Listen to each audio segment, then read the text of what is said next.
أعوذ بالله من الشيطان الرجيم. بسم الله الرحمن الرحيم.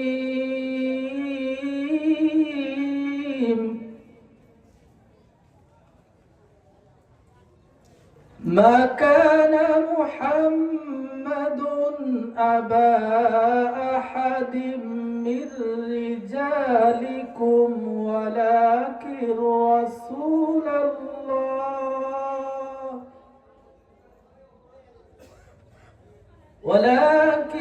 رسول الله وخاتم النبيين وكان الله بكل شيء عليما.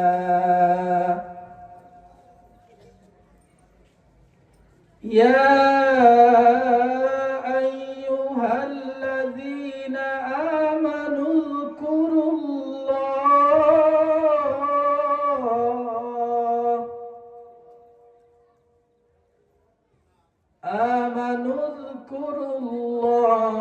ذكرا كثيرا وسبحوه بكرة وأصيلا. وقال تعالى وفي آية أخرى: قد أفلح المؤمنون الذين هم في صلاتهم خاشعون والذين هم عن اللغو معرضون والذين هم للزكاة فاعلون والذين هم لفروجهم حافظون.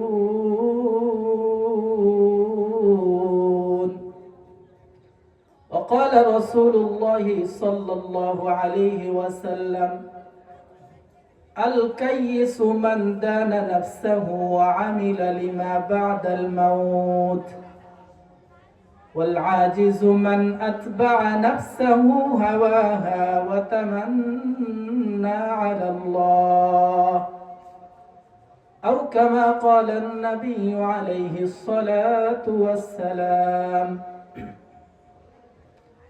صدق الله المولانا العظيم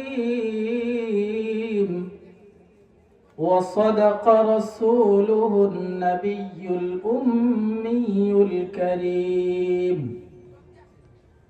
ونحن على ذلك لمن الشاهدين والشاكرين والذاكرين، والحمد لله رب العالمين.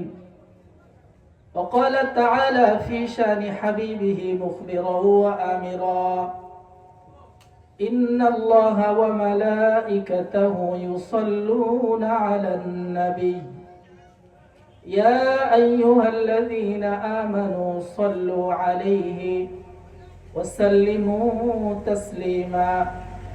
সবাই মোহাব্বতের সঙ্গে নামাজের দুরূদটা আমরা পড়তে থাকি। আল্লাহুম্মা সাল্লি আলা মুহাম্মাদ ওয়া আলা আলি মুহাম্মাদ। কেউ মুখ বন্ধ রাখবো না, পরে কিন্তু লস করবেন। কামা সাল্লাইতা আলা ইব্রাহিম ওয়া আলা আলি ইব্রাহিম ইন্নাকা হামিদুম মাজিদ। اللهم بارك على محمد وعلى آل محمد كما باركت على إبراهيم وعلى آل إبراهيم إنك حميد مجيد। আমরা অনেক জায়গায় প্রোগ্রাম করতে গিয়ে আমাদের শ্রোতাবিন্দুদেরকে যখন দুরূদ ইব্রাহিমটা পড়তে পড়ি, তখন অনেকেই পড়েন বাকি মনে মনে একটু অনাগ্রহের সাথে। কি বলেন, ঠিক কিনা? বাইরের আওয়াজ কম থাকবে। এর একটা বড় কারণ আমরা যেটা খুঁজে পেয়েছি সেটা হলো এই দুরূদটা একা একা পড়তে হয়, তো সুর দিয়ে মিলায়ে বেশি মজা আসে না, কি বলেন? আরেকটা কমন দরুদ আছে আমরা যেটা অনেক সময় মিলাদে পড়ে থাকি, ওইটা পড়লে একটা জোশ আসে, কি বলেন, ঠিক কিনা? একটু পড়েন তো আমার সাথে, আল্লাহুম্মা সাল্লি আলা, সবাই, সাইয়্যিদিনা মাওলানা মুহাম্মদ ওয়া আলা আলি সাইয়্যিদিনা মাওলানা মুহাম্মদ। এখন বলতে পারেন হুজুর আপনারা এই মজার জিনিসটা বাদ দিয়ে আরেকটা পড়তে কেন বলেন? আমারও তো সুর টুর বেশি নাই, কথা যা বলবো কাটা কাটা, একটু মনোযোগ দিয়ে শুনতে হবে। আর বেশিক্ষণ বিরক্তও করব না, প্রধান অতিথি আছেন, উনি কথা বলবেন। তো প্রশ্ন আপনাদের যেটা আসে সেই প্রশ্নটা আমি করলাম, ঠিক আছে তো? প্রশ্ন যে মজার একটা দুরুদ বাদ দিয়ে কেন এমন একটা দুরুদ, আনকমন দুরুদ পড়তে বলেন যেটাতে আওয়াজ সবাই মিলে দেওয়া যায় না? এর দুইটা উত্তর আছে। একটা উত্তর হলো, আমরা এখানে এই যে শীতের দিনে কম্বলের নিচে থাকার কথা ছিল, এত কষ্ট করে এই ফাঁকা জায়গা না একটু কোন রকম ঘেরা ঘেরা, এর মধ্যে কষ্ট করে বসে আসি কিসের জন্য বলেন তো? আলহামদুলিল্লাহ, একটু বেশি সওয়াব পাওয়ার জন্য। ঈশান নামাজ পড়ে যদি আপনি ঘুমিয়ে পড়তেন তাতেও কিন্তু আল্লাহর নবীর কথা অনুযায়ী অর্ধেক রাত্র ইবাদত করার সওয়াব পেতেন। জোরে বলুন সুবহানাল্লাহ। আবার যদি ফজরের নামাজ জামাতে পড়তেন, আল্লাহর নবী বলেছেন পুরা রাত আপনি নামাজে দাঁড়িয়েছিলেন, এই রকম সওয়াব আল্লাহ তাআলা আপনার আমলনামায় লিখে দিতেন। জোরে বলুন সুবহানাল্লাহ। তো আমি ঈশার নামাজ পড়ে ঘুমিয়ে পড়লেও আমার অর্ধরাত্র ইবাদতের সওয়াব, ফজরের নামাজ আবার জামাতের সাথে পড়তে পারলে পুরা রাতের সওয়াব, এটা কি এখানে আসার কারণে বাদ পড়ে যাচ্ছে? তাহলে এখানে আসছে আরো বাড়তি কিছু নেওয়ার জন্য। তো যেহেতু কষ্ট করে আসছেন, এজন্য আমরা চাই যে আপনাদের বাড়তিটা যেন আরো বেশি বেড়ে যায়। জোরে বলুন আল্লাহু আকবার। এখন প্রশ্ন হবে, হুজুর প্রথম দুরুদে ইব্রাহিম পড়তে বললেন, দ্বিতীয়ত একটা কমন দুরুদ পড়তে বললেন, এই দুই দুরুদের মধ্যে ফারাক আছে নাকি, পার্থক্য আছে নাকি? আমি বলবো হ্যাঁ, পার্থক্য আছে।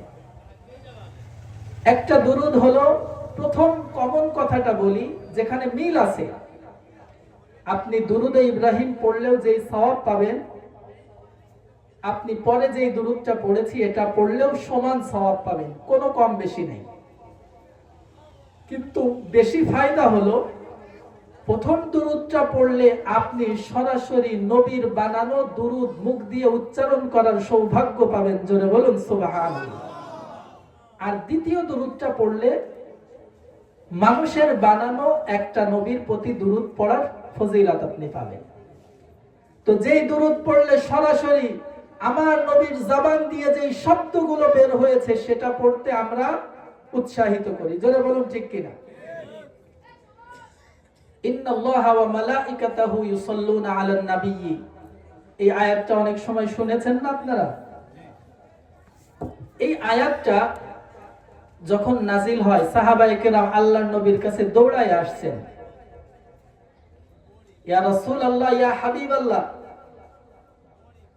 আয়াত নাজিল হয়েছে, হে আমার ঈমানদার মুমিনরা, তোমরা আমার নবীর প্রতি দুরূদ ও সালাম পেশ করো। এক সাহাবী এসে আল্লাহর নবীকে জিজ্ঞেস করতেছে, ইয়া রাসূলুল্লাহ, নাহনু না'রিফু কাইফা নুসাল্লিমু আলাইক। ইয়া রাসূলুল্লাহ, আপনাকে কিভাবে সালাম দিতে হয় সেটা তো আমরা শিখেছি। নবীকে দেখলে আমরা যেমন একজন মুমিনকে দেখলে বলি আসসালামু আলাইকুম, তো রাসূলকে দেখলেও সাহাবায়ে কেরাম সালাম দিতেন আসসালামু আলাইকুম অথবা আসসালামু আলাইক, আসসালামু আলাইকা ইয়া রাসূলুল্লাহ, এই শব্দগুলো বলে আল্লাহর নবীকে সালাম দিতেন। তো বলছেন আপনাকে কিভাবে সালাম দিতে হয় সেটা তো আমরা জানি, সেটা আমরা পালন করি। কিন্তু আল্লাহ তাআলা নতুন একটা বিধান চালু করেছেন, আপনার উপর দুরূদ পড়তে হবে, সালাত পেশ করতে হবে। ওয়া নাহনু লা না'রিফু কাইফা নুসাল্লি আলাইক, আপনাকে কিভাবে সালাত পাঠাতে হয় এটা তো আমাদের জানা নাই। প্রশ্ন বুঝে আসছে? একটু হাত তোলেন তো কারা বুঝছেন। একটু কষ্ট করে পকেট থেকে বের করেন। আলহামদুলিল্লাহ। তার মানে আল্লাহর নবীকে কিভাবে সালাম দিতে হয় এটা সাহাবায়ে কেরাম জানতেন, কিন্তু কিভাবে সালাত পেশ করতে হয় এটা জানতেন না। সাহাবীর প্রশ্নে আল্লাহর নবী সাল্লাল্লাহু আলাইহি ওয়াসাল্লাম আল্লাহর নবীর উপর কিভাবে সালাত পেশ করতে হয় এর উত্তরে বললেন, কুলু আল্লাহুম্মা সাল্লি আলা মুহাম্মাদিন ওয়া আলা আলি মুহাম্মাদ। এখান থেকে শুরু করে নিয়ে নামাজে আমরা যেই দুরূদটা পড়ি এই পুরাটা আল্লাহর নবী নিজে মুখে উচ্চারণ করে শিখিয়ে দিয়েছেন। জোরে বলুন সুবহানাল্লাহ। তাহলে ফায়দাটা কোথায়? ফায়দাটা হলো আমি এমন দুরূদ পড়ার সৌভাগ্য অর্জন করলাম যেই শব্দগুলো আমার নবী স্বয়ং উচ্চারণ করেছেন। জোরে বলুন আল্লাহু আকবার। সম্মানিত উপস্থিতি, আমি আসার সময় দেখলাম এই পাশেই একটা দোকান, এখানে অনেক মানুষ জমে আছে, এখন আছে কিনা জানি না। আমি আপনাদের সাথে অল্প কিছুক্ষণ থাকবো, এই মাহফিলটা অল্প কিছুক্ষণ থাকবে। এই এলাকার প্রত্যেকটা ঘর থেকে যদি একজন করে মানুষ আসতো, বলেন তো এখানে জায়গা দিতে পারতাম? সম্ভব না।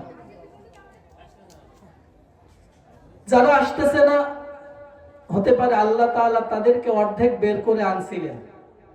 যেমন কিছু মানুষ দোকানে বসে আছে, এই মানুষগুলোকে আল্লাহ তাআলা ঘর থেকে বের করে ঠিকই আনছেন, কিন্তু মাঝখানে শয়তান তাদেরকে আটকে ফেলেছে। কি বলেন, ঠিক কিনা?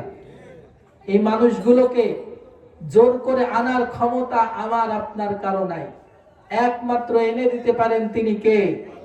তো আল্লাহর কাছে আমরা দোয়া করব, আল্লাহ তাআলা যেন যেই মানুষগুলোকে ঘর থেকে বের করে আনছেন ওই মানুষগুলোকে ধরে ধরে যেন মাহফিলের প্যান্ডেলে এসে বসার তৌফিক দান করেন। সকলে বলি আমিন। দোকান তো এতক্ষণ পর্যন্ত চলার দরকার নাই। অস্থায়ী যে দোকানগুলো, মাহফিল কমিটির পক্ষ থেকে একটা নিয়ম করা দরকার, 8টা-9টা পর্যন্ত দোকানগুলো চললো, এরপরে তো আর দোকানের তেমন কোনো প্রয়োজন থাকে না। কারণ আপনি এত কষ্ট করে একটা মাহফিল করতে কত কষ্ট হয়, কত ফিকির করা লাগে আমরা সবাই জানি। তো এত সুন্দর জান্নাতের একটা বাগিচা সাজানোর পরে সেই দিনেই কেন আপনার অন্য জায়গায় সময় দিতে হবে? আপনি কালকে হাজার চেষ্টা করলে এখানে আরেকটা প্যান্ডেল কায়েম করে ওয়াজ করাতে পারবেন? মনে মনে অনেকেই টাকাওয়ালা ভাবতেছেন হ্যাঁ পারবো, আল্লাহর ফয়সালা ছাড়া পারবেন না, এটাই বাস্তব। কিন্তু পাশের যে দোকানটা আছে ওই দোকান তো কালকে বন্ধ হয়ে যাবে নাকি আপনার মরার আগ পর্যন্ত চালু থাকবে? তো ওই দোকানে তো আপনি সব সময় বসার সুযোগ পাচ্ছেন, তাহলে আজকেও কেন আপনি নির্বোধের মতো ওই দোকানে বসে থাকবেন? মনে মনে বলতে পারবেন হুজুর দোকানে বসে তো ওয়াজই শুনতেছি, কি বলেন? কিন্তু মনে রাখেন, ওই দোকানে বসে ওয়াজ শোনা আর এই প্যান্ডেলের নিচে এসে ওয়াজ শোনা হাজার গুণ পার্থক্য আছে। এই প্যান্ডেলকে ঘিরে আল্লাহর নবী ঘোষণা অনুযায়ী চতুর্পাশে ফেরেশতারা আপনাদের আমাদের সম্মানে দাঁড়িয়ে আছে। জোরে বলুন সুবহানাল্লাহ। এখানে একজন দুইজনকে হাত উঁচু করে বলতে পারবেন যে আপনি ইউনিয়ন পরিষদে গেলে চেয়ারম্যান আপনাকে চেয়ার ছেড়ে দিয়ে দাঁড়িয়ে যায়? থানাতে গেলে তো দেয় মনে হয়, ডিসি অফিসে কোনো জায়গায় দেয় না।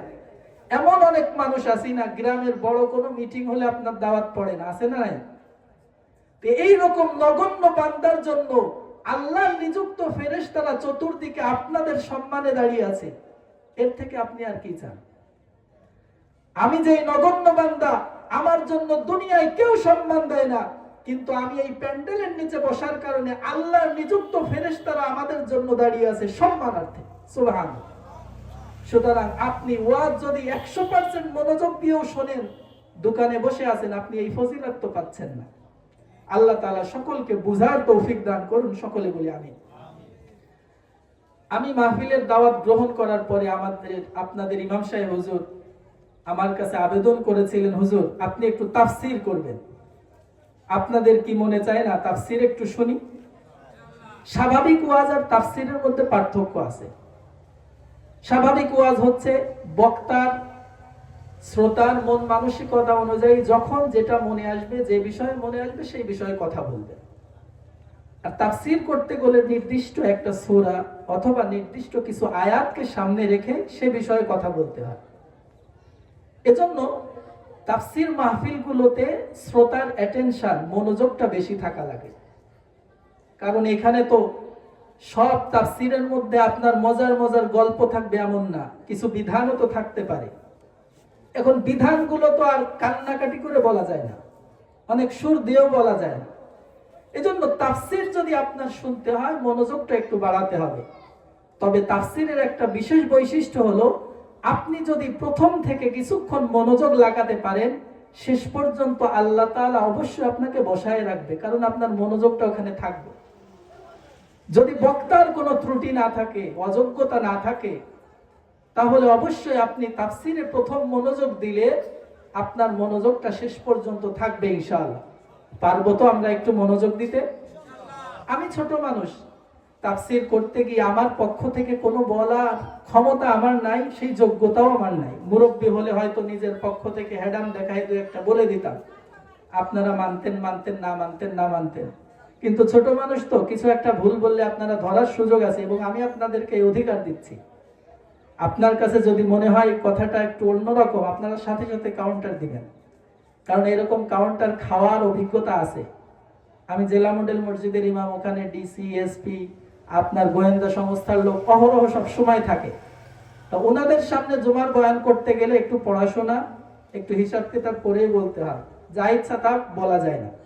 এজন্য ওই অভিজ্ঞতা আছে। তো সুতরাং আপনাদের সামনেও যদি এরকম কোনো কিছু মনে হয়, আপনারা বলবেন নির্দ্বিধায়, কোনো সমস্যা নেই। আমি মাহফিলের আনুষঙ্গিক ভূমিকা ছাড়াই কোরআন থেকে কিছু কথা বলার চেষ্টা করতেছি। আমার আগে যারা কথা বলেছেন, অত্যন্ত গুরুত্বপূর্ণ কথা বলেছেন, সেগুলোর উপর আমল করাই আমাদের জন্য যথেষ্ট। তারপরেও আপনারা যেহেতু আমাকেও মেহমান হিসাবে রেখেছেন, আমার পরেও আরেকজন আসবেন, আমাদেরও কিছু দায়িত্ব আছে আপনাদেরকে কিছু জানানোর। সেই দায়িত্ব থেকেই আমি আপনাদের সামনে একটা সূরার কিছু অংশ তেলাওয়াত করেছি। এই সূরার কিছু অংশ থেকে আপনাদের সামনে তাফসীর পেশ করে শোনানোর চেষ্টা করব। ওয়ামা তৌফিকি ইল্লা বিল্লাহ। সকলে বলেন আমিন। আমি যে সূরাটা তেলাওয়াত করেছি, এই সূরাটার নাম সূরাতুল মুমিনুন। আমার সাথে একটু বলতে হবে, সূরার নাম কি? সূরাতুল মুমিনুন। আল্লাহ তাআলা মুমিনদের নামে দুইটা সূরা দিয়েছেন। একটার নাম সূরাতুল মুমিন, আরেকটার নাম সূরাতুল মুমিনুন। তার মানে আল্লাহ তাআলা এক জায়গায় বলতে চাচ্ছেন একজন মুমিন, আরেক জায়গায় বলতেছেন বিশ্বে, পৃথিবীতে যত মুমিন আছে সবাই। তার মানে সিঙ্গুলার আর প্লুরাল, ওয়াহিদ আর জমা। এই সূরাটা 18 নাম্বার পারার শুরু থেকে নিয়ে শুরু হয়েছে। এই সূরার দ্বিতীয় পরিচয় হলো, এই সূরাতে 118টা আয়াত আছে। এই সূরার তৃতীয় পরিচয় হলো, আমরা যদি সূরা ফাতিহা থেকে নিয়ে গুনতে থাকি, 1 নাম্বার, 2 নাম্বার, 3 নাম্বার সূরাগুলোকে যদি গুনতে থাকি, তাহলে এই সূরাটা পড়বে 23 নাম্বারে। তাহলে এক কথায় আমরা বলতে পারি, কোরআনে কারীমের সিরিয়াল অনুযায়ী এই সূরাটার নাম্বার পড়বে 23তম। এই সূরার আরেকটা পরিচয় হলো, কোরআনে কারীমে আল্লাহ তাআলা যতগুলো সূরা নাজিল করেছেন, এটা দুই ভাগে বিভক্ত। একটাকে আমরা বলি মাক্কি সূরা, আরেকটাকে বলি মাদানী সূরা। মাক্কি সূরা এবং মাদানী সূরা কাকে বলে, এটার মধ্যে অনেক ব্যাখ্যা বিশ্লেষণ আছে। আমি মনে করি আপনাদের যতটুকু উপকার হবে সেটা হলো, এক কথায় বলে নেন, আল্লাহর নবী হিজরত করার পূর্বে যে আয়াতগুলো নাজিল হয়েছিল, সেই আয়াতগুলো, সেই সূরাগুলোকে মাক্কি সূরা বলা হয়। আর আল্লাহর নবী মদিনায় হিজরত করার পরে যে সূরাগুলো নাজিল হয়েছিল, সেই সূরাগুলোকে মাদানী সূরা বলা হয়। কিছু বুঝতেছেন? আলহামদুলিল্লাহ। এই সূরা নাজিলের একটা প্রেক্ষাপট আছে। আপনারা জানেন আল্লাহর নবীর কাছে কয় বছর ধরে কোরআনে কারীম নাজিল হয়েছে বলতে পারবেন? 23 বছর ধরে। প্রথম আসমান থেকে নিয়ে আমার নবীর উপরে দীর্ঘ 23 বছর ধরে কখনো একটা আয়াত, কখনো একটা সূরা, কখনো 10টা আয়াত, যখন যতটুকু প্রয়োজন হয়েছে প্রয়োজন অনুসারে ততটুকু আল্লাহ তাআলা জিবরিল আলাইহিস সালামের মাধ্যমে নাজিল করেছেন। সুবহানাল্লাহ। তো এই সূরাটা নাজিলের একটা বিশেষ প্রেক্ষাপট হযরত ওমর ইবনুল খাত্তাব রাদিয়াল্লাহু তাআলা আনহু বর্ণনা করেছেন। ইবনে কাসির খুললে সরাসরি সেখানে আপনি আরবি সহ পাবেন। ওমর ইবনুল খাত্তাব রাদিয়াল্লাহু তাআলা আনহু বলছেন, ইযা কানা আলান নবী সাল্লাল্লাহু আলাইহি ওয়াসাল্লাম ইয়ানজিলু আলাল ওয়াহয়ি, আল্লাহর নবী করিম সাল্লাল্লাহু আলাইহি ওয়াসাল্লামের উপর যখন ওহী নাজিল হতো, ওহী নাজিল হওয়া আমরা অনেক সময় টের পেতাম।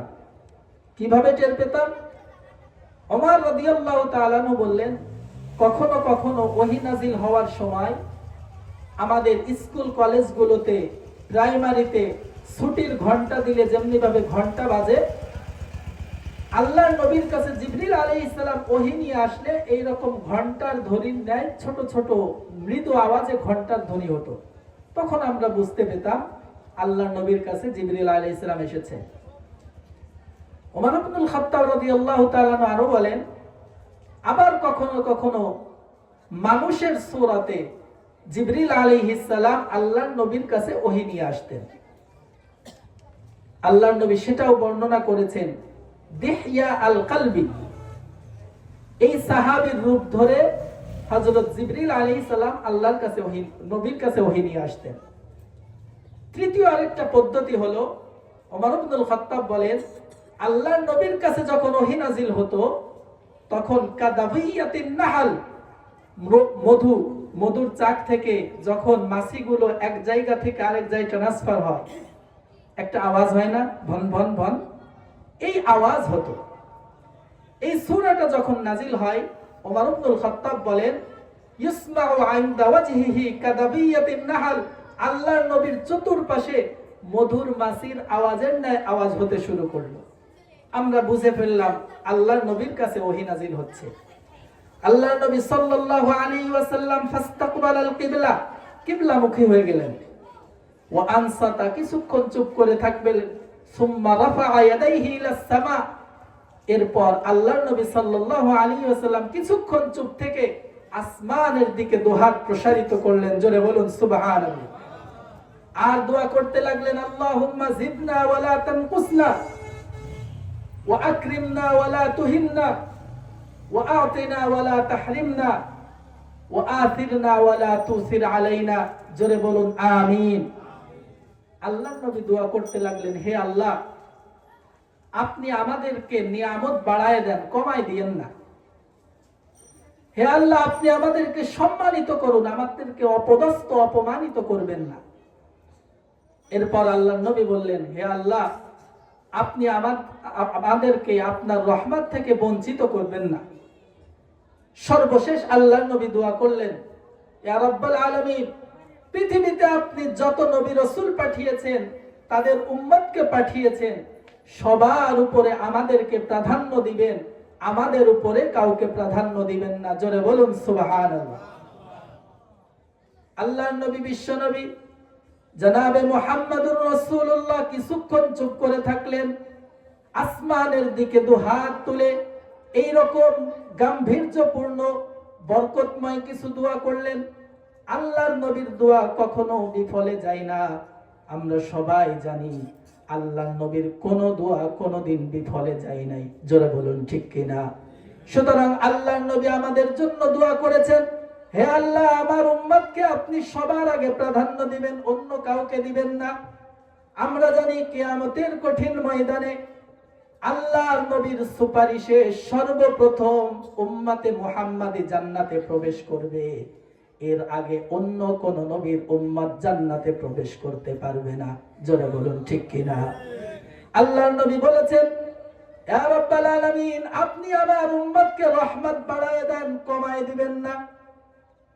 আপনারা জানেন অন্য নবীর উম্মতেরা এক ইবাদত করলে এক ইবাদতের সওয়াব পেত, বেশি পাওয়ার সুযোগ ছিল না। কিন্তু আপনারা জানেন আল্লাহর নবী যখন মেরাজ করলেন, যখন 50 ওয়াক্ত নামাজ দিয়েছিলেন, মুসা আলাইহিস সালামের কথা অনুযায়ী কমাতে কমাতে 5 ওয়াক্ত নামাজে রূপান্তর করেছিলেন। কিন্তু আল্লাহ তাআলা বলেছিলেন, ও মুহাম্মদ, তোমার উম্মতের জন্য আমি 50 ওয়াক্ত নামাজ থেকে 5 ওয়াক্ত কমিয়ে দিয়েছি, 5 ওয়াক্তে নিয়ে এসেছি। কিন্তু লা তাবদীলা লিকালিমাতিল্লাহ, আমার কথার মধ্যে কোনো রদবদল হয় না। সুতরাং আমি তোমার উম্মতকে প্রথম 50 ওয়াক্ত নামাজ দিয়েছিলাম, এই 50 ওয়াক্তই ঠিক থাকবে। তোমার উম্মত যদি 5 ওয়াক্ত নামাজ আদায় করে, আমি রব্বুল আলামিন 5 ওয়াক্তের পরিবর্তে 50 ওয়াক্তের সওয়াব দান করব। জোরে বলুন সুবহানাল্লাহ।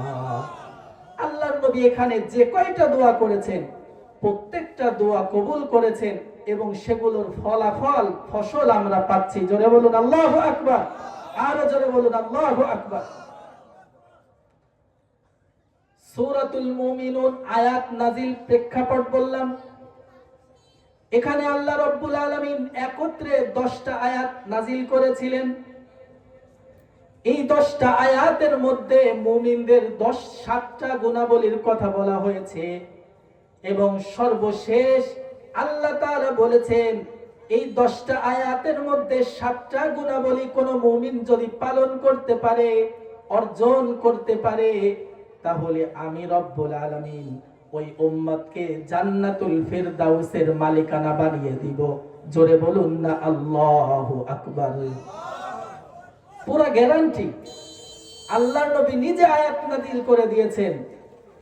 শুরু থেকে নিয়ে 10টা আয়াত আমি নাযিল করেছি, এর মধ্যে 7টা গুণাবলী দিয়েছি। এই 7টা গুণাবলী কেউ যদি অর্জন করতে পারো, তাহলে আমি রব্বুল আলামিন গ্যারান্টি দিয়ে বললাম, তোমাকে আমি জান্নাতুল ফিরদাউসের ওয়ারিস বানাবো। জোরে বলুন সুবহানাল্লাহ। জান্নাতুল ফিরদাউস হচ্ছে 8টা জান্নাতের সর্বশ্রেষ্ঠ জান্নাত। সুবহানাল্লাহ। আল্লাহর নবী, বিশ্ব নবী আয়াতগুলো রিসিভ করার পরে, ওহী নাজিল হওয়ার পরে সাহাবায়ে কেরামকে আয়াতগুলো শুনিয়েছেন।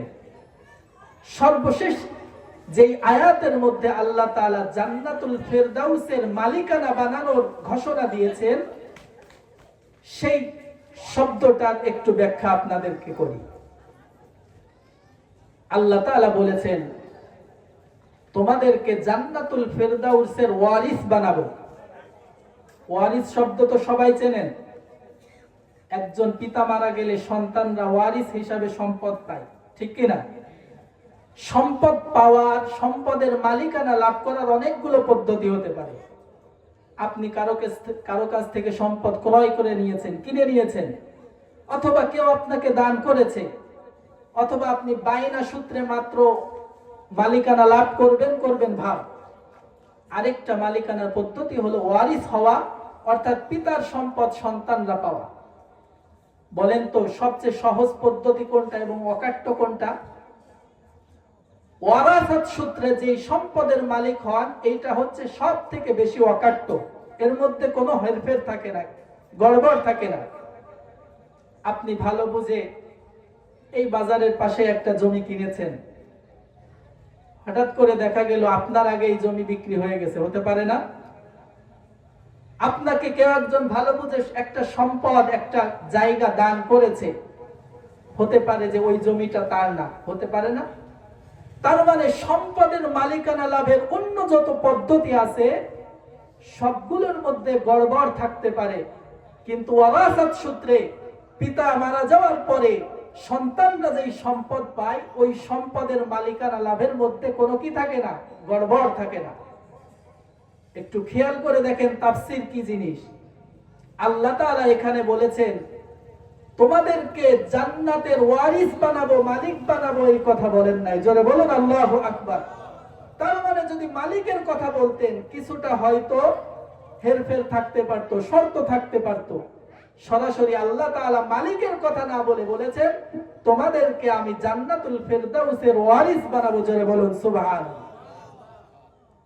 যে 7টা গুণের কথা বলেছে, এই গুণগুলো কি শুনবো আমরা? কি জন্য শুনবো? মানার জন্য। কেন মানবো? জান্নাতুল ফেরদাউসের ওয়ারিস হওয়ার জন্য। যেই রব্বুল আলামিন সূরাতুল মুমিনুনের শুরু থেকে 7টা যে শর্ত দিলেন, যে সিফাত, যে গুণাবলীর কথা বললেন, এই গুণাবলীগুলো যেন আমরা শুনে মেনে জান্নাতুল ফেরদাউসের ওয়ারিস হতে পারি। আল্লাহ তাআলা তৌফিক দান করেন। সকলে বলি আমিন। আরো জোরে বলি আমিন। যে ভাইরা এখনো আসার তৌফিক পায় নাই, আল্লাহ তাআলা তাদেরকেও যেন বসার তৌফিক দান করেন। সকলে বলি আমিন। সূরাতুল মুমিনুনের প্রথম শর্ত, আল্লাহ তাআলা বলছেন কদ আফলাহাল মুমিনুন, মুমিনরা সফল কাম হয়ে গেছে। এই শব্দের মধ্যে আল্লাহ রাব্বুল আলামিন শুরুতেই ব্যবহার করেছেন কদ। আরবি ভাষা অনুযায়ী কদ হচ্ছে একটা নিশ্চয়তাবোধক শব্দ। আল্লাহ তাআলা কদ না দিলেও পারতেন, কিন্তু আল্লাহ তাআলা কদ শব্দ দিয়ে বুঝাচ্ছেন অবশ্যই অবশ্যই। আফলাহা সফল কাম হয়ে গেছে। কারা সফল কাম হয়ে গেছে? আল মুমিনুন, মুমিনরা সফল কাম হয়ে গেছে। জোরে বলুন সুবহানাল্লাহ। এখানে মুমিন নাই, কারা কারা হাত তোলেন? আলহামদুলিল্লাহ, সবাই আমরা দাবি করি আমরা মুমিন। তার মানে আল্লাহর কথা অনুযায়ী প্রথম পর্যায়ে আমরা সফল কাম হয়ে গেছি। জোরে বলুন আলহামদুলিল্লাহ। কিন্তু আল্লাহ তাআলা বুঝাচ্ছেন, বান্দা তোমরা সবাই দাবি করতে পারো আমি মুমিন, কিন্তু তুমি প্রকৃত পক্ষে মুমিন কিনা তার কিছু গুণাবলী আমাকে দেখাতে হবে। কারণ তুমি নিজের পক্ষ থেকে যেই কথা দাবি করেছো, ওই দাবি সঠিক কিনা আমি বুঝতে চাই। এজন্যই আল্লাহ রাব্বুল আলামিন পরবর্তীতে 7টা গুণাবলীর কথা বলেছেন। ওই 7টা গুণাবলী যদি তোমার মধ্যে থাকে, তার মানে তুমি মুমিন। আর ওই মুমিনের ব্যাপারে আল্লাহ তাআলা ঘোষণা দিয়েছেন তুমি সফল কাম হয়ে গেছো। সফলতা দুই ধরনের। দুনিয়াতে একজন ব্যবসায়ী ছোট্ট একটা ব্যবসা করে, তার স্বপ্ন একদিন বাজারে বড় একটা দোকান করবে, অমুক কোম্পানির ডিলার নিবে, তার দোকান থেকে আশেপাশের ছোটখাটো সব দোকানে সাপ্লাই হবে। এমন আশা থাকে কি থাকে না? ওই ব্যক্তি যখন ছোট্ট একটা দোকান থেকে বড় একটা দোকানে রূপান্তর করতে পারে, প্রতিদিন তার ঘর না খোলা হলে মানুষের ভিড় লেগে যায়, অন্যান্য দোকানদাররা এসে তার দোকানে ভিড় করে। ওই ব্যক্তি তার সফলতার দ্বার প্রান্তে পৌঁছে গেছে। জোরে বলুন ঠিক কিনা? কিন্তু বলেন তো, এই সফলতা স্থায়ী না অস্থায়ী? এমনও হতে পারে ওই দোকানের পাশেই তার থেকে বড় টাকাওয়ালা আরেকজন বড় একটা ডিলার খুলে ফেলেছে। সে যে কয় টাকা লাভে বিক্রি করে তার থেকেও কমে লাভে বিক্রি করে। বলেন তো খরিদ্দার থাকবে কোনটাই? কমটাই চলে যাবে। তার মানে আপনি দুনিয়ার যে সফলতার কথাই বলেন, এই সফলতা স্থায়ী না। এটা যে কোনো সময় জায়েল হয়ে যেতে পারে, দূরীভূত হয়ে যেতে পারে। একটা সন্তানকে আপনি বিসিএস ক্যাডার বানিয়েছেন, বড় স্বপ্ন, আমার ছেলে একটা পুলিশ সুপার হবে, এসপি হবে অথবা ডিসি হবে, সে সমাজের ভালো কাজগুলো করবে। এখনকার ডিসি এসপিরা যত অন্যায় করে, বাবার স্বপ্ন আমার সন্তান কোশ্চিন কালেও এই রকম অপরাধমূলক কাজকর্মে জড়াবে না। এমন আশা আছে কি আছে না? থাকতে পারে। তো বিসিএস ক্যাডার হওয়ার যে স্বপ্ন, এই স্বপ্নে যদি আপনি একদিন পা দিতেও পারেন, সেই ধরার মধ্যে আপনার যদি চলেও আসে, বলেন তো এটা স্থায়ী না অস্থায়ী? নির্দিষ্ট একটা টাইমের পরে আপনার এই ক্ষমতা আর থাকবে না। আপনি যখন রিটায়ার্ড করবেন, দেখবেন জনগণ আপনারে চেনে না। হতে পারে কি পারে না? দুনিয়ার যত সফলতা আছে, কোন সফলতাই স্থায়ী না। হতে পারে আপনি মনে করতে পারেন স্থায়ী, কিন্তু সেটা মরার আগ পর্যন্ত, মরতে তো একদিন হবে। আপনি মনে করেন মরার আগ পর্যন্ত ডিসি, মরতে তো হবে, তারপরে তো শেষ। এজন্য দুনিয়ার কোন সফলতা চূড়ান্ত সফলতা না।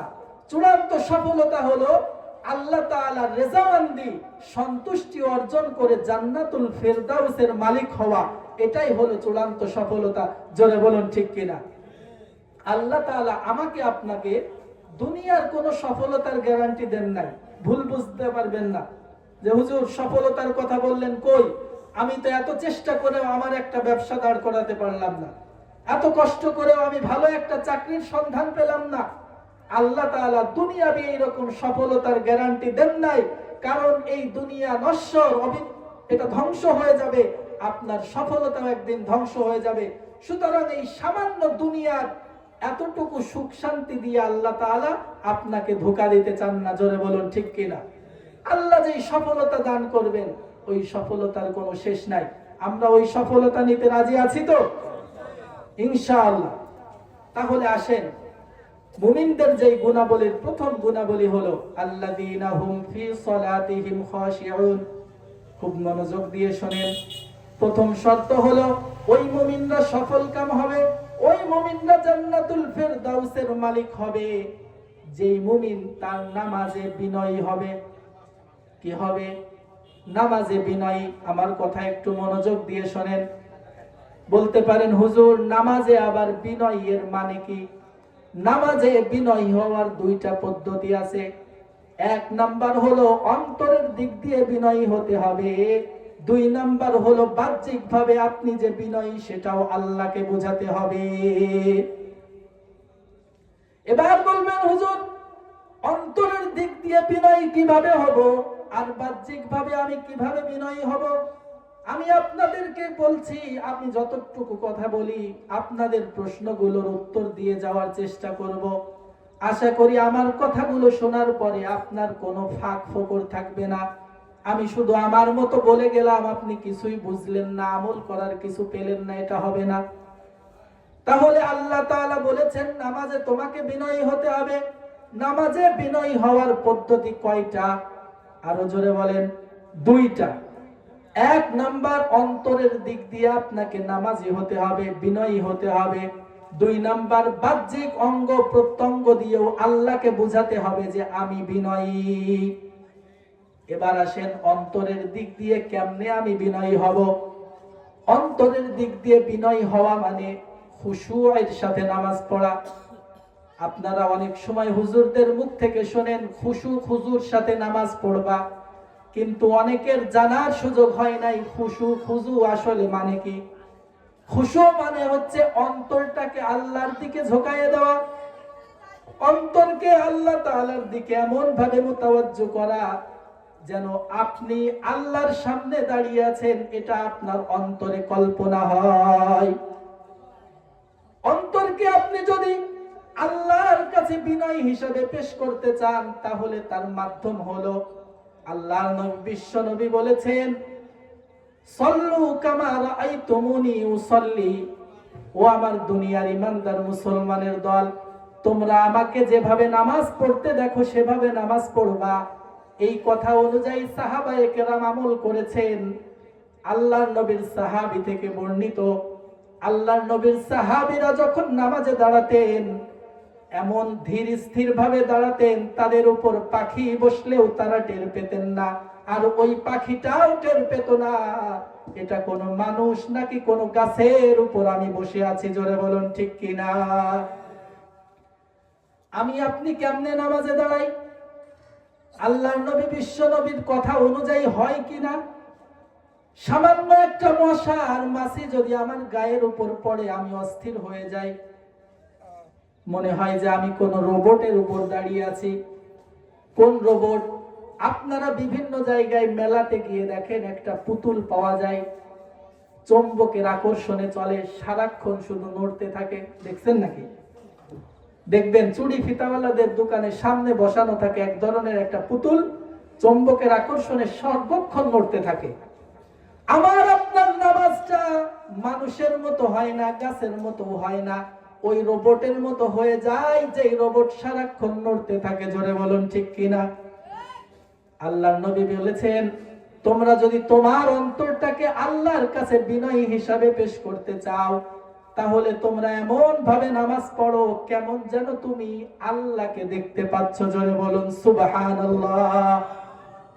তুমি যদি আল্লাহকে দেখার মতো সেই সামর্থ্য অর্জন করতে নাও পারো তাহলে অন্তত এমনটা ভাবনা কল্পনার মধ্যে আনো যে স্বয়ং আল্লাহ তাআলা তোমার কপালের দিকে তাকিয়ে তোমাকে ফলো করছে। জোরে বলুন সুবহানাল্লাহ। এখানে কেউ যদি ডিসি অফিসে অথবা বড় বড় কোনো অফিসে গিয়ে থাকেন, দেখবেন সেখানে যাওয়ার সময় আপনি আগে চেক করেন মোবাইলটা বন্ধ আছে কিনা, জামার কলারটা ঠিক আছে কিনা, গেঞ্জিটা উল্টা কিনা। দরজার বাইরে থেকে সবকিছু ঠিকঠাক করে হাতটা এরকম বেঁধে তারপরে দরজা দিয়ে ডিসির সামনে যান। ডিসি যতক্ষণ আপনার সাথে কথা বলেন আপনি এদিক সেদিক তাকান না, কারণ আপনি এদিক তাকিয়ে আছেন, ডিসি আপনার দিকে ফলো করে আপনার চোখে চোখ পাচ্ছে না, বেয়াদব মনে করবে। দুনিয়ার একজন ডিসিএসপির সামনে যদি আপনি এত পোসপাস নিয়ে এত সতর্ক হয়ে দাঁড়ান, তাহলে যেই মালিক সর্বক্ষণ আপনাকে পাহারা দিচ্ছে, আপনার সব সুযোগ সুবিধা দিচ্ছে, ওই মালিক যখন নামাজে দাঁড়ানোর সময় আপনার কপালের দিকে চোখের দিকে তাকিয়ে থাকে, আপনি কেমনে অন্তরটা আপনার দোকানের দিকে রাখেন? বুঝে আসতেছে কিছু? তাহলে নামাজের মধ্যে আন্তরিকভাবে বিনয়ী হতে লাগলে কি করতে হবে? এমন ভাবে অন্তরে কল্পনা আনতে হবে, আল্লাহকে তো আমি দেখতে পাচ্ছি না, সেই ইমানদার আমি হই নাই, অন্তত আল্লাহ যে আমাকে দেখছে এটা আপনার কল্পনার মধ্যে আনতে হবে। আল্লাহ ওই অন্তরের দিকে দৃষ্টিপাত করেন না যেই অন্তরটা আল্লাহর কাছে কিছু বলার সময় অন্যদিকে থাকে। আপনি একজনের কাছে কিছু একটা খুব গুরুত্ব সহকারে চাচ্ছেন, তো চাওয়ার সময় অন্যদিক তাকায় যাচ্ছেন, ওই লোকটা দিবে? আপনার পরিপূর্ণ অ্যাটেনশন, মনোযোগ, তাওয়াজ্জু তার প্রতি থাকতে হবে। এটা হলো অন্তরের দিক দিয়ে বিনয়ী হওয়ার একমাত্র মাধ্যম। হ্যাঁ, এটা আপনি অন্যভাবে অর্জন করতে পারেন। সেটা কিভাবে? আপনি স্বাভাবিকভাবে যদি শুধুমাত্র কল্পনা করেন যে আল্লাহ আমাকে দেখছে, দেখবেন শয়তান বেশিক্ষণ এই মনোযোগ রাখতে দিবে না। শুধুমাত্র নামাজে ডিস্টার্ব করার জন্য আল্লাহ তাআলা, স্বয়ং আল্লাহ তাআলার কাছ থেকে শয়তান অনুমতি নিয়ে রেখেছে যে নামাজে শুধু ডিস্টার্ব করবো, এই ক্ষমতা আমাকে দিতে হবে, এবং আলাদা একজন শয়তান নিযুক্ত আছে। হাদিসের মধ্যে আসছে ওই শয়তান শুধুমাত্র বলে নামাজের সময় আসে বিশেষভাবে, ওই তোমার দোকানে কয় টাকা কি হইলো, ওই জমিতে কি হইলো, ওই চাকরিতে কি হলো, এগুলো শুধুমাত্র শয়তান স্মরণ করিয়ে দেয়। তাহলে আপনি যতই চেষ্টা করেন আল্লাহ আমাকে দেখছেন, আপনি এই কল্পনা ঠিক রাখতে পারবেন না। এর জন্য আরেকটা উপায় আপনাকে অবলম্বন করতে হবে। সেটা কি? আপনি মনে মনে যা পড়েন, ইমাম সাহেব যা পড়ে, শব্দগুলোর প্রতি খেয়াল করবেন। আপনি যখন সূরা ফাতিহা পড়েন, আপনার যদি সামর্থ্য থাকে আপনি ফাতিহার অর্থটার দিকে খেয়াল রাখবেন। আর যদি অর্থ আপনার বোঝার সৌভাগ্য না হয়ে থাকে, তাহলে অন্তত প্রত্যেকটা আরবি শব্দগুলোর প্রতি আপনি খেয়াল করবেন। দেখবেন নামাজের মধ্যে আপনার মনোযোগ থাকবে ইনশাআল্লাহ। এবার আসেন বাহ্যিকভাবে কিভাবে আপনি ঠিক থাকবেন। বাহ্যিকভাবে আপনার অঙ্গ প্রত্যঙ্গ গুলোকে আল্লাহর দিকে মোতাওয়াজ্জু করতে হবে, বিনয়ী ভাব থাকতে হবে। এটার একটা মাধ্যম হলো নামাজের মধ্যে আপনি তাড়াহুড়ো করতে পারবেন না, কারণ নামাজের মধ্যে তাড়াহুড়ো করা মানে আপনার অনেক ব্যস্ততা আছে। এটা হলো 4 সাবজেক্ট। নামাজ পড়া এটা 4 সাবজেক্ট। আমার মেন সাবজেক্ট হলো দোকান, বাজার, অন্যান্য কিছু। তো মুহাদ্দিসিনে কেরাম লিখেছেন, আপনি যদি বাহ্যিকভাবে বিনয়ী ভাবটা আল্লাহর সামনে দেখাতে চান, তাহলে নামাজে আপনাকে ধীরস্থিরতা অবলম্বন করতে হবে। তা'দিলুল আরকান আরবিতে যেটা বলে, এটা ওয়াজিব। এই ওয়াজিব আপনাকে পালন করতে হবে। আল্লাহর নবী, বিশ্ব নবী মদিনাতুল মুনাওয়ারায় যখন হিজরত করে চলে গেছেন, মসজিদে নববীতে বসে আছেন, একজন সাহাবী নামাজে ঢুকছে। ঢোকার সময় আল্লাহর নবীকে পাশে পেয়ে সালাম দিছে। সালাম দেওয়ার পরে নামাজ পড়ছে। নামাজ পড়ে আবার আল্লাহর নবীকে সালাম দিয়ে বের হওয়া ধরছে। আল্লাহর নবী বলেন, কুম ফাসাল্লি ফাইন্নাকা লাম তুসাল্লি। ও আমার সাহাবী, শোনো শোনো, দাঁড়াও দাঁড়াও, তুমি ফিরে যাও, আবার নামাজ পড়ো, কারণ তুমি নামাজ পড়ো নাই। ওই লোকটা আবার নামাজ পড়ছে, আবার সালাম দিয়ে চলে যাচ্ছে। আল্লাহর নবী বললেন, কুম ফাসাল্লি ফাইন্নাকা লাম তুসাল্লি। ও আমার সাহাবী, তুমি আবার নামাজ পড়ো, কারণ তোমার নামাজ হয় নাই। সাহাবী আবার নামাজ পড়লেন, আবার চলে যাওয়ার সময় সালাম দিলেন, আল্লাহর নবী আবার রিপিট করলেন, কুম ফাসাল্লি ফা ইন্নাকা লাম তুসাল্লি, যাও ফিরে যাও, তুমি নামাজ পড়ো নাই, তুমি নামাজ পড়ো নাই। এবার আল্লাহর নবীর সাহাবী অপারগতা পেশ করেছে, ইয়া রাসূলুল্লাহ, ইয়া হাবিবাল্লাহ, আমি এর থেকে সুন্দর করে নামাজ আর পড়তে পারি না, আমাকে শিখায়া দেন। জোরে বলুন সুবহানাল্লাহ। আমার ইমাম সাহেবের কাছে যদি এমন ঘটনা ঘটতো, আপনি কি বলতেন? সারা বছর 40 বছর ধরে নামাজ পড়ি, আপনি এখন আমাকে বলতেছেন আমি নামাজ পড়া জানি না। আল্লাহর নবীর সাহাবীরা এমন হঠকারিতা দেখাতেন না। তাদের ভুল হলে অপারগতা স্বীকার করে আল্লাহর নবীর কাছে শিখতে চাইতেন। এটাই হলো সাহাবায়ে কেরামের একটা বড় গুণ। জোরে বলুন ঠিক কিনা? এবার আল্লাহর নবী তাকে বললেন, ও আমার সাহাবী, তুমি নামাজের মধ্যে তাড়াহুড়ো করেছো। তুমি যখন সেজদায় গেছো খুব তাড়াতাড়ি, মুরগিতে খাবার খাওয়ার সময় যেমন ঠোক দেয়, ঘন ঘন ঠোক দেয়, এইরকম দুইটা সেজদা করছো। দুই সেজদার মাঝখানে কিছুক্ষণ বসতে হয়, এটা তুমি বসো নাই, সোজা হওয়ার আগেই আবার সেজদায় চলে গেছো। তুমি যখন রুকুতে গিয়েছো, রুকু থেকে সোজা হয়ে দাঁড়ানোর সুযোগ তোমার হয় নাই, বাঁকা থাকা অবস্থায় আবার সেজদায় চলে গিয়েছো। সুতরাং তুমি রুকু থেকে উঠবা, সোজা হয়ে দাঁড়াবা, এরপরে ধীর স্থিরতার সাথে যাইবা। এইভাবে নামাজ শেষ করলেই তাহলে তোমার নামাজ হবে, অন্যথায় সেটা নামাজ হবে না, ওই নামাজ আল্লাহর দরবারে কবুল হবে না। জোরে বলুন ঠিক কিনা? তাহলে নামাজে বাহ্যিক ভাবে বিনয়ী ভাব আনতে হলে কি করতে হবে? নামাজ ধীর স্থির ভাবে পড়তে হবে। ও বন্ধু, আপনি কার সামনে তাড়াহুড়ো দেখান? ওই আল্লাহ যদি আপনাকে মসজিদে ঢোকার তৌফিক না দিত, ঢুকতে পারতেন? যে আল্লাহ দয়া করে, মায়া করে, অনুগ্রহ করে মসজিদ পর্যন্ত আপনাকে এনে দিলেন, ওই আল্লাহর সামনে আপনি তাড়াহুড়ো দেখান। আপনি যেই শ্বাসটা ভেতরে নিচ্ছেন, ওটা বের করার ক্ষমতা আপনার নাই, আল্লাহ যদি অনুমতি না দেন, সেই আল্লাহর সামনে আপনি তাড়াহুড়ো দেখান। যেই নামাজটা আপনি 3 মিনিটে পড়লেন, ওইখানে আর 2 মিনিট যোগ করলে সুন্দর নামাজ হতো। জোরে বলুন ঠিক কিনা? আল্লাহ যদি আপনার পুরো সময়টা ইবাদতের জন্য চেয়ে নিতেন, বাধ্য করতেন, কারো কোনো অধিকার ছিল কিছু বলার? আল্লাহ আপনাকে 24টা ঘন্টা আপনার কাজে ব্যবহার করার সুযোগ দিয়েছেন, মাঝখানে 50 থেকে 1 ঘন্টা সময় আপনার জন্য দিতে অনেক কষ্ট হবে? আমরা যারা নামাজ পড়ি, অনেকেই মনে করি নামাজ পড়ি তো।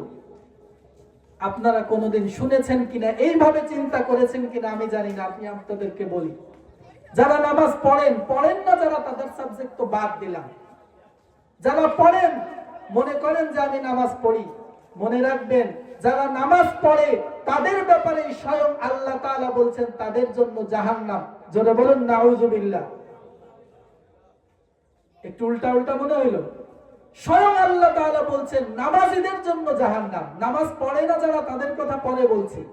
যারা নামাজ পড়েন তাদের ব্যাপারে আল্লাহ বলছেন ফাওয়াইলুল লিল মুসাল্লিন, ওই সমস্ত মুসল্লিদের জন্য জাহান্নাম যারা কি করে, আল্লাযীনা হুম আন সালাতিহিম সাহুন, যারা নামাজে উদাসীন। জোরে বলুন নাউযুবিল্লাহ। নামাজে উদাসীনতার অনেকগুলো সূরাত হতে পারে, তার মধ্যে একটা সূরাত হলো নামাজের মধ্যে তাড়াহুড়া করা, দায়সারা নামাজ পড়া। তো আপনি নামাজ পড়ছেন মানে পড়লেই হবে না, দায়সারা নামাজ পড়লে আপনার জন্য জাহান্নাম, এটা আল্লাহ বলেছেন। আর যারা পড়েন নাই তাদের ব্যাপারে সূরা মুদ্দাসসিরে বলা হয়েছে, আনিল মুজরিমিন, কিয়ামতের কঠিন ময়দানে আল্লাহ তাআলা অপরাধীদেরকে জিজ্ঞেস করবে। কি জিজ্ঞেস করবে? মা সালাকাকুম ফি সাকার, ও দুনিয়ার ইমানদার মুসলমানের দল, আমি তোমাদেরকে এত সুন্দর ব্যবস্থা করে দিলাম, সব কিছুর ব্যবস্থা করার পরেও তুমি কেন জাহান্নামী হইলে? ওই অপরাধী তখন আল্লাহর কাছে 4টা কথা বলবে। 1 নাম্বার বলবে, ক্বালু লাম নাকু মিনাল মুসাল্লিন, ইয়া রাব্বাল আলামিন, এই জাহান্নামে আসার প্রথম কারণ হলো আমরা দুনিয়া থাকতে নামাজ পড়তাম না। জোরে বলুন নাউযুবিল্লাহ। 2 নাম্বার, ওয়ালাম নাকু নুতঈমুল মিসকিন, টাকা পয়সা আপনি অনেক দিয়েছিলেন, কিন্তু টাকা পয়সার মোহে পড়ে, লোভে পড়ে আমরা এতটাই মোহাচ্ছন্ন হয়ে গিয়েছিলাম, যে অভাব দুঃখী ক্ষুধার্তরা আমাদের সামনে এসে হাহাকার করলেও আমরা তাদেরকে খাবার দিতাম না। ওয়ালাম নাকুনু তু'ইমুল মিসকিন ওয়া কুননা নাখুদু মা'আল খাইদিন। 3 নম্বর কারণ হলো দুনিয়াতে থাকা অবস্থায় আমরা অনেক কথা শুনতাম, বাস্তবতা যাচাই না করে শুধু সেই শোনা কথাগুলো দিয়ে আরেকজনের সমালোচনা করতাম। ওয়া কুননা নুকাদ্দিবু বিয়াউমিদ্দিন। 4 নম্বর যেই কারণে আমরা জাহান্নামের উপযুক্ত হয়েছি সেটা হলো আমরা আপনার সামনে যে দণ্ডায়মান হতে হবে এটা মুখে মুখে বিশ্বাস করলেও অন্তর দিয়ে বিশ্বাস করতাম না। জোরে বলুন নাউযুবিল্লাহ। আপনাদেরকে যদি প্রশ্ন করি কিয়ামত আছে না নাই? আছে। মরতে হবে না হবে না? এই কথাগুলো কি মুখের কথা না অন্তরের কথা? অন্তরের কথা যদি হয়ে থাকে আমি একটা পরীক্ষা করি, নিজের সাথে মিলায়ে নেন। হঠাৎ করে বাইরে থেকে একজন আপনাদের সামনে আওয়াজ দিয়ে বলল এই পাশে আগুন লাগছে। কারেন্টের একটা খাম্বার তার কারেন্ট থাকা অবস্থায় প্যান্ডেলের উপর পড়তেছে। এই কথা শুনলে কি করবেন? সবাই এখানে বসে থাকবেন? কি করবেন? সবাই যার মতো দৌড় দিবেন না? এইটাকে বলে বিশ্বাস। তার মানে আগুন লাগার কথা শুনেছেন, বিপদের কথা শুনেছেন, ওই বিপদ থেকে কিভাবে বাঁচা যায় তৎক্ষণাৎ সেটা কার্যে পরিণত করেন। কি বলেন, ঠিক কিনা? আপনি মনে মনে মুখে মুখে বলতেছেন কিয়ামত আছে, আল্লাহর সামনে আপনার হিসাব দিতে হবে, কবর আছে, মরা আছে। বলেন তো সেই কবরের আযাবের ব্যাপারে আমার কোনো পদক্ষেপ আছে? আল্লাহর সামনে যে দাঁড়ায় আমাকে হিসাব দিতে হবে, এটা আপনি যদি 100 বারও মুখে বলেন, কার্যে যদি পরিণত করেন, ওইটার নাম বিশ্বাস না, ওইটার নাম বিশ্বাস না। অনেকেই বিশ্বাস করে আল্লাহ আছে। একটু দূরে চলে যাচ্ছি, জানি না কতদূর বলতে পারবো। শুধু আল্লাহ আছে এই কথা বিশ্বাস করলে আপনার মধ্যে আর আবু জাহেলের মধ্যে কোনো ফারাক নাই। আবু জাহেল, আবু লাহাব, উতবা, সাইবা, মক্কার কাফের যারা ছিল সবাই স্বীকার করতো আল্লাহ আছে। একথা আমি বলি নাই, স্বয়ং আল্লাহ বলেছেন ওয়ালা ইন সাআলতাহুম মান খালাকাস সামাওয়াতি ওয়াল আরদ লা ইয়াকুলুন্না আল্লাহ। হে নবী, আপনার সামনে যে সমস্ত কাফের মুশরিকরা আছে এদেরকে যদি আপনি জিজ্ঞেস করেন মান খালাকাস সামাওয়াতি ওয়াল আরদ, আসমান জমিন কে সৃষ্টি করছে, সবাই এক বাক্যে কোনো চিন্তা ভাবনা ছাড়া বলবে আল্লাহ। যারা বলুন না আল্লাহু আকবার।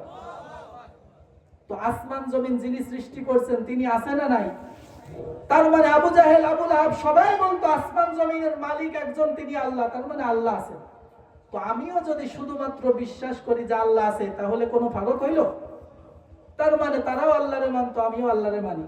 এই মানা দিয়ে আবু জাহেলের মতো ইমানদার হওয়া যাবে? যারা বলুন নাউযুবিল্লাহ। আল্লাহকে বিশ্বাস করার ক্ষেত্রে আপনার আরো কিছু সংযোজন করতে হবে।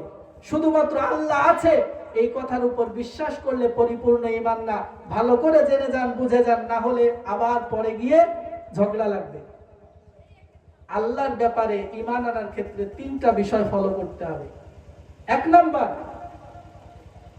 আল্লাহর রুবুবিয়তের প্রতি আপনার ঈমান আনতে হবে। রব হিসাবে আল্লাহকে মানতে হবে।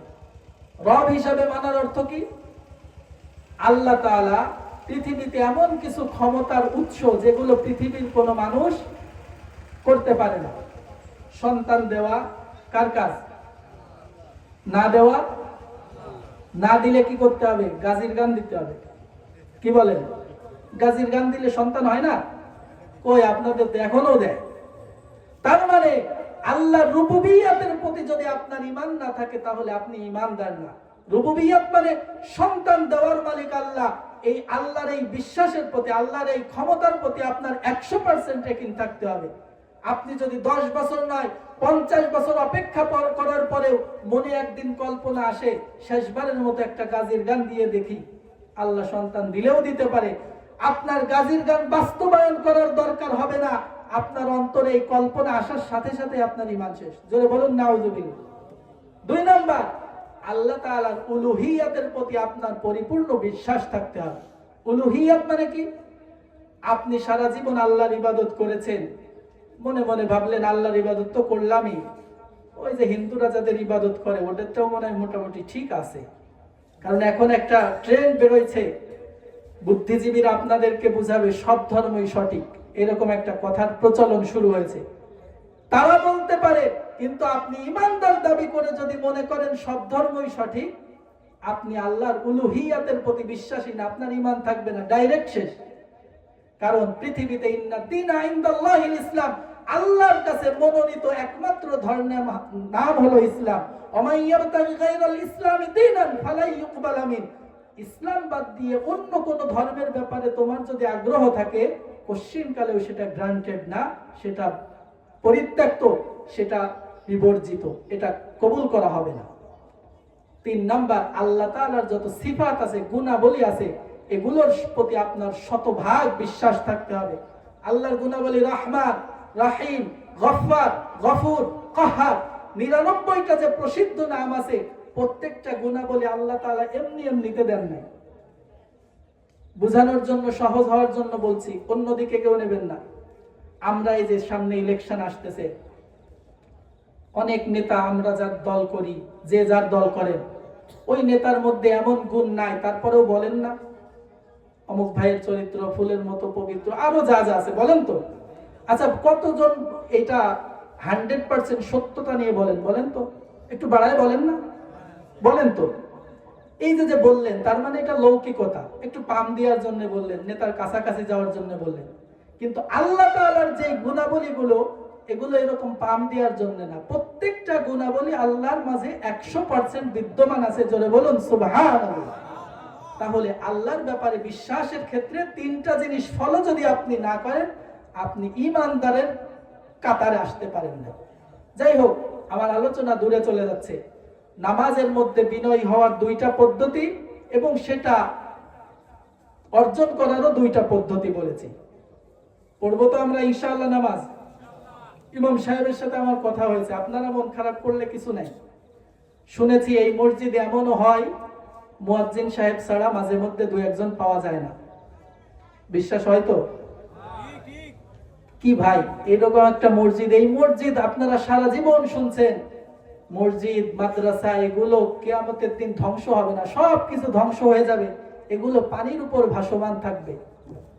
এত সম্মান, এত মর্যাদা আল্লাহ তাআলা যেই মসজিদকে দিলেন, ওই মসজিদ আপনার নামে শুধু সুনামি করবে না, বদনামও করতে পারে। সুতরাং মহল্লাবাসী যারা আছেন, যারা তো বাজারে দোকানে নামাজ পড়েন, আলহামদুলিল্লাহ বলতে পারবেন যে না, আমি আমার মহল্লায় মসজিদ ছিল, কিন্তু আমার ব্যবসা ছিল অন্য জায়গায় বলে পড়তে পারি না। কিন্তু যারা কোনো জায়গায় পড়েন না, মহল্লার মসজিদেরও কোনো আবাদ করেন না, এই মানুষগুলো কি জবাব দেবেন? আপনি দুনিয়াতে যা কিছু করেন, এই মসজিদ যদি আপনার বিরুদ্ধে কথা বলে, সেটা খণ্ডানোর কোনো ক্ষমতা আপনার আছে?